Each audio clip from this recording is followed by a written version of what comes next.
Bienvenue sur Axe Belgo-Congolais TV. Abonnez-vous massivement. Je suis Ahmed Moukendi avec votre émission, notre émission À vous la parole, Axe Belgo-Congolais TV du président Omer Moubikai Tchabola. À travers son équipe de communication, on a conçu cette chaîne pour vous, les Lembaltèques, pour vous, les Congolais, pour vous, les Kinois qui se retrouvent partout ailleurs dans le monde. Ayez le même cœur que le président Omer Moubikai Tchabola. Il faut qu'au Sungabatu. Cette émission sera bilingue pour faciliter la tâche. Peut-être moi le poteau est français et Simbarate Ayo Kabiso. Donc, Toza Awa, l'hôpital général de référence Yalemba, place Wapi Togo Yambama et pas Madame Tranquille Mabounou Aza, médecin directeur général de l'hôpital Oyo. Je rappelle Naye Bisso Axe Belgo-Congolais. Il y a président Omer Moubikai à travers Axe Belgo-Congolais TV, Toye Awa un hôpital, Toye Kakulana Bango, Basenginini, na président Omer Moubikai Tchabola Asalapona Bango. Nangana Pessan nous merci na président Omer Moubikai Tchabola pour l'opportunité. Merci à Madame Jemima, coordinatrice il y a ONG Nabiso. Mes condoléances aussi à toute la famille, à Madame Jemima, à Makambo et Komela Kibino. Nous sommes de cœur. Toko Tanakati, Tokozala reçu par Madame Tranquille Mabounou, Toyoka Oyo, à Bengeli Bisso, à Wan Hôpital, général de référence Yalemba. Merci beaucoup, on entre à l'intérieur.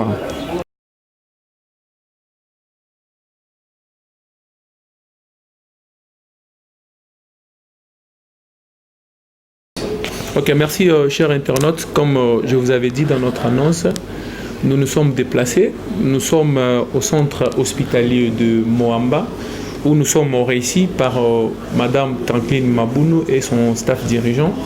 Nous sommes là. Ils ont quelque chose à dire dans votre émission, notre émission que vous aimez beaucoup. À vous la parole. L'émission qu'on accorde la parole aux Lembaltèques, aux Kinois, aux Congolais, aux Africains.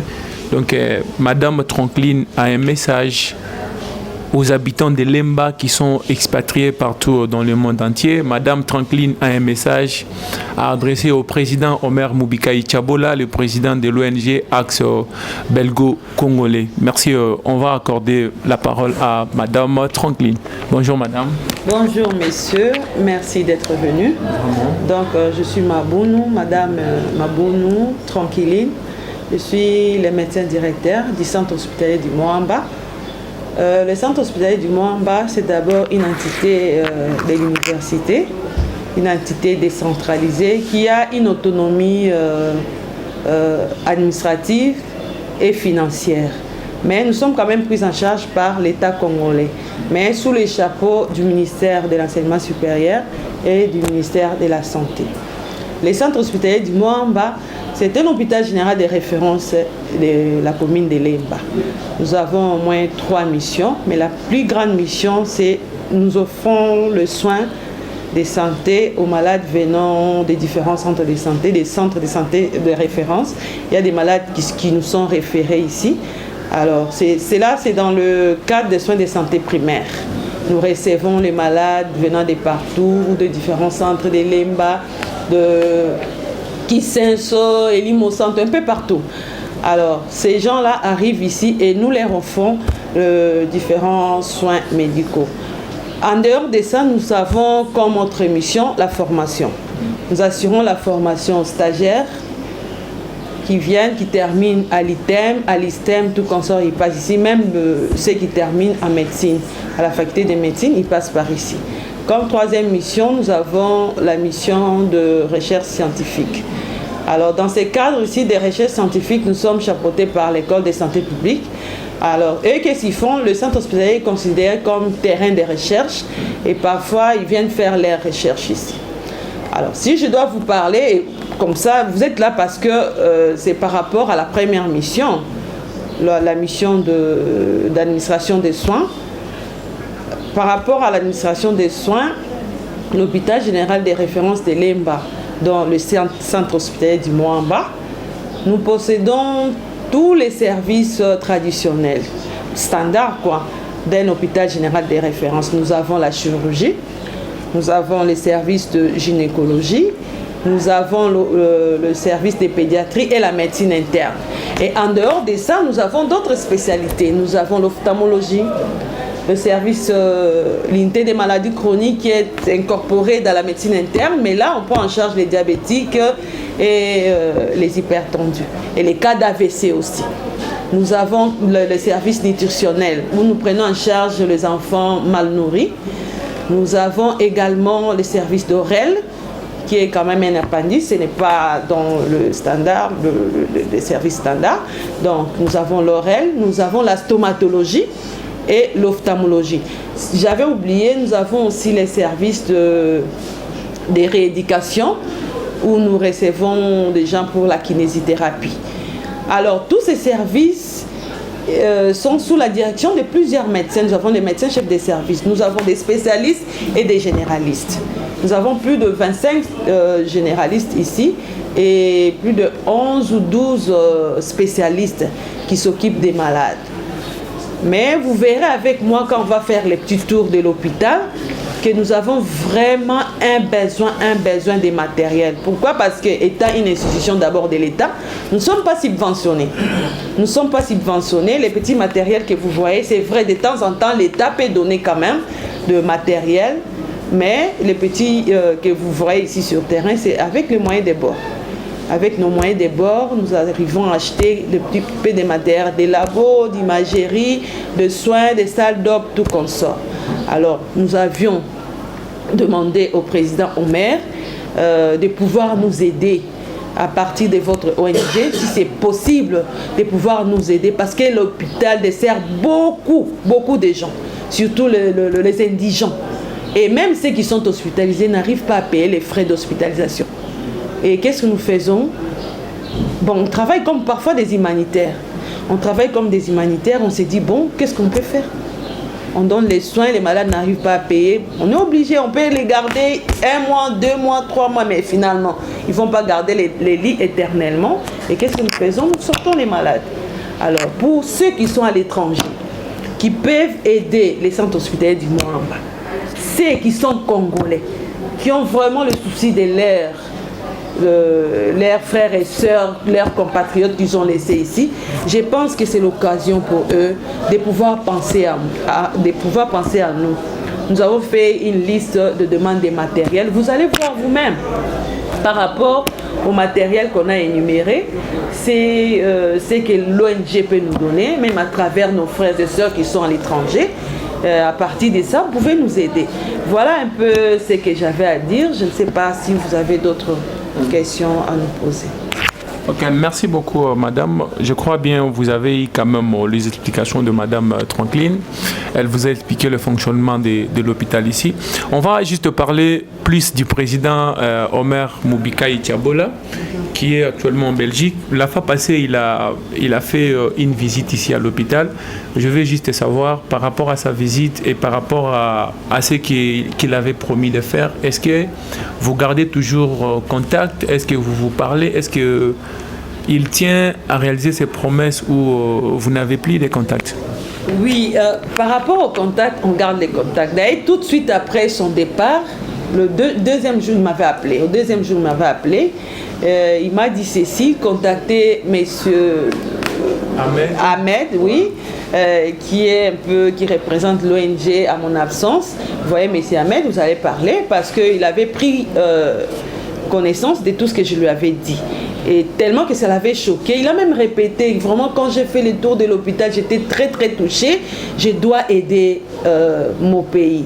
Mais je ne peux pas le faire seul parce que je ne suis pas à mesure de le faire seul. Il m'a promis, il a dit qu'il pourra contacter certaines personnes qui seront à mesure de pouvoir l'aider pour pouvoir nous donner ce dont on a besoin pour le fonctionnement de cet hôpital. Et pas seulement ces jours-là, je crois qu'il y a 2 jours, on a échangé encore avec lui et il m'a parlé de votre descente ici sur place, voilà, sur terrain. Okay, merci beaucoup. Vous avez suivi les propos de Madame Tranqueline par rapport à la promesse du président Omer Mubikaï Tiabola. Je suis Ahmed Mukendi, chargé de communication de l'ONG Axe Belgo-Congolais. Madame Tranqueline nous a pas réussi celle ici. Je ne sais pas, je vois le docteur qui est à côté de nous. Je ne sais pas s'il peut encore nous ajouter quelque chose par rapport à ce que Madame Tranqueline a dit sur la demande toujours. Qu'est-ce que vous avez vraiment besoin ici en urgence? Qu'est-ce que le président peut faire en urgence ici en attendant qu'il puisse peut-être faire tout ce que vous avez demandé, mais en urgence, s'il vous faut une réaction dans 48 heures du président, vous voudrez quoi en urgence ici? Bon, en fait, notre médecin directeur a déjà parlé. Elle a dit l'essentiel de ce dont ils ont eu comme échange avec les présidents. Et nous pensons que l'urgence, c'est ce qu'elle a si bien développé. C'est des matériels, n'est-ce pas, et des équipements médicaux qui peuvent appuyer la prise en charge des malades. Là, par exemple, nous avons été des pionniers dans notre comité à mettre en place une petite unité de soins intensifs. C'est une unité qui est en train d'aider beaucoup de malades graves qui n'ont pas accès à des soins spécialisés des cliniques universitaires. Mais cette unité est pratiquement non équipée. Donc nous avons vraiment besoin des équipements qui peuvent nous permettre de mieux surveiller les malades et à les prendre en charge, à les oxygéner, etc. Donc voilà, l'essentiel a été décrit par notre chef et je pense que nous n'avons pas quelque chose à ajouter. Merci. Merci beaucoup. Madame, je ne sais pas si vous avez aussi un mot par rapport à ça. Souffrez un peu qu'on se déplace comme ça. Donc, je ne sais pas si madame peut encore nous éclaircir ou ajouter quelque chose par rapport à tout ce qu'on vient de nous dire ici. Ok, merci beaucoup. Moi, je suis madame Meta Mukendi, Adèle, administrateur gestionnaire du centre hospitalier du Mont-Amba. Je pense que le médecin directeur a déjà tout dit. Les staffs médicaux aussi. Je n'ai pas ajouté. S'il faut ajouter quelque chose peut-être à la longue, c'est la construction d'une morgue pour l'hôpital. Merci. Donc ici à l'hôpital, il n'y a pas de morgue, madame Tranquille. Vous avez oublié de nous souligner cela? Non, parce que c'était pas l'objet de notre discussion. Voilà. Avec le président Omer, on a pu se parler des matériels, il a vu les bâtiments et tout consort. Mais il y a un problème très très urgent que nous avons ici. On s'est servi de la morgue des cliniques qui n'a que 16 places. Alors qu'est-ce qu'il faisait? Avec les 16 places, il pouvait mettre deux corps et ça faisait au moins 32 places. Depuis plus d'une semaine, les cliniques universitaires nous ont interdit d'amener les malades, les morts là-bas. Et qu'est-ce qu'on fait? Parfois, nous envoyons les morts. À Kisenso, nous envoyons à Kingasani, nous envoyons un peu partout. Et dès que vous amenez les corps là-bas, s'il n'y a pas de place, on vous ramène les corps ici sur place. Et le corps passe nuit ici jusqu'à attendre encore 24 heures et voir dans quelle situation, dans quel hôpital on peut encore trouver la mort. Donc, les cliniques universitaires n'ont pas refusé expressément et aussi ils sont submergés, surchargés. Hier, pas si loin, hier, je suis allée moi-même visiter les cliniques, la morgue des cliniques universitaires. Il y a des malades de corps partout, à même les sols. Donc, je ne pouvais pas leur en vouloir. C'est vraiment une urgence qui nous bouscule tous parce qu'on n'a pas d'endroit où mettre le corps. Alors, pour l'instant, si je peux lancer aussi ces messages à tous ceux qui peuvent nous aider. C'est vrai que nous allons voir les autorités de l'hôtel des villes, mais ça ne sera pas fait si vite. Nous allons les voir. Nous irons les voir, les contacter, parce qu'on avait vu quand même quelques-uns. À l'époque, on nous disait que les cliniques universitaires a une morgue. Ça doit servir le CNPP et les centres hospitaliers du Mont-Amba. Mais aujourd'hui, les cliniques universitaires sont tellement débordées qu'ils ne peuvent même pas recevoir le mort venant d'ailleurs. Même eux-mêmes, ils transfèrent en bloc les corps vers l'hôpital général des Mamaïm. C'est vraiment une urgence avoir une mort. Là, je vous dis aujourd'hui, nous ne savons pas où envoyer les corps. Merci beaucoup. C'est vraiment inadmissible, ça fait vraiment trop mal. Cher Lembaltek, alignez-vous derrière le président Omer Moubikaï. Montrez votre amour envers la patrie. Venez aider l'hôpital ici. Nous sommes dans la commune de Lemba, une commune d'Issavoir. Il y a trop de gens de Lemba qui savent